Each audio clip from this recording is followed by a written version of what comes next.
Performance profiling.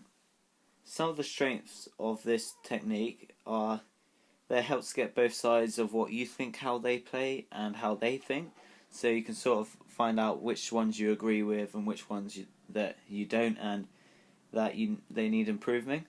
But it's also quick and easy to complete, as it won't take much long for them to mark on a performance profile of what out of 10 of how they think they are, and then all you need to do is do the same. It's really cheap, as all you just need is to print off a performance profile and will, and that's all you have to do to be able to complete it. But the weakness is it can cause disagreements, as if someone thinks they're a lot better at a skill than what you think they are, it can cause them to be disheartened, and you to have a little disagreement of how they think they are.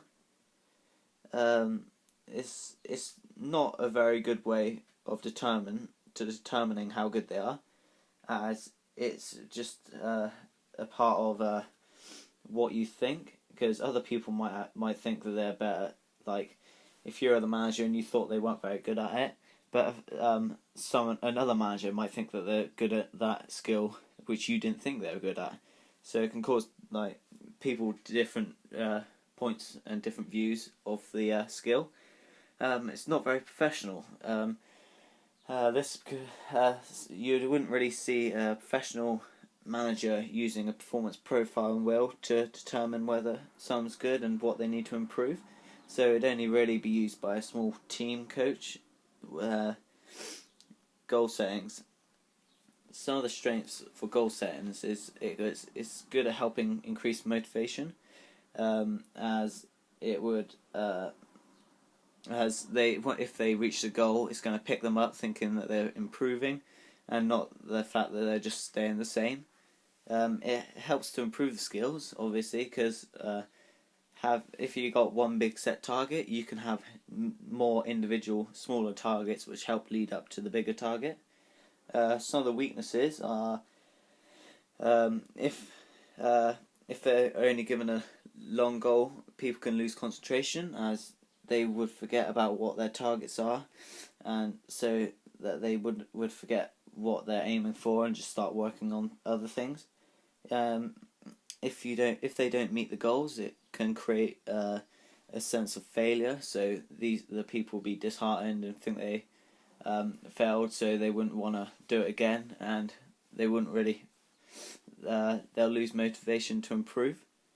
It can also create pressures on the people who have the goals, because they'd have to remember out of all their busy lifestyle that they have to complete these goals and get them done if they ever want to improve. So they have to attempt to squeeze it in during their lifestyle.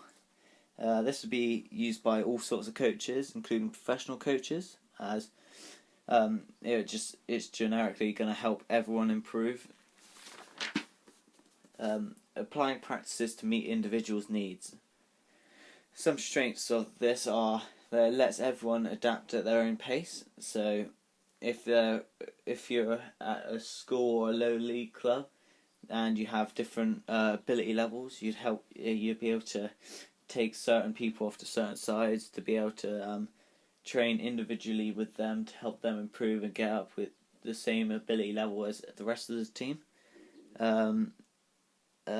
It'd help to keep the lower ability players not to feel disheartened as they're not as good, but then that also creates a weakness, because it points out the people who are not very good and that the manager doesn't think are as good as all the other players.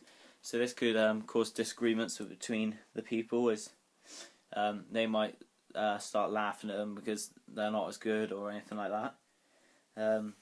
Another weakness is that if you're short of equipment, you won't be able to keep everyone involved, as you'd have a lack of the safe footballs, so you wouldn't be able to have two separate drills going on, so both ability levels wouldn't be able to go at the same time or anything like that. Mainly